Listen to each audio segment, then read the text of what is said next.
Tetangga kanan kiri saya semuanya pemuzik keras-keras sampai telinga ni berdenging. Haruskah saya tegur atau saya lempar batu langsung Ustaz?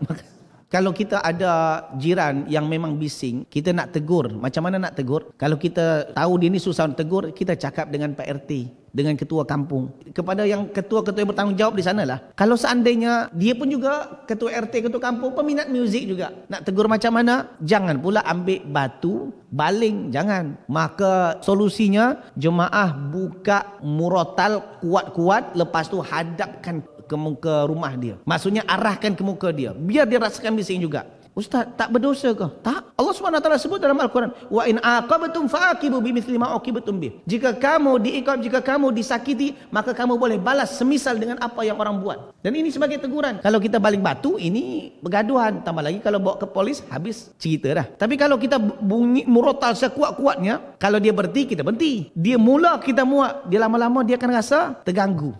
Kalau dia bercakap, kecilkan. Boleh saya kecilkan, tapi dengan syarat, kau pun kecilkan juga. Bagi high volume. Nanti dia akan berhenti itu jemaah. Okey? Allah Taala alam.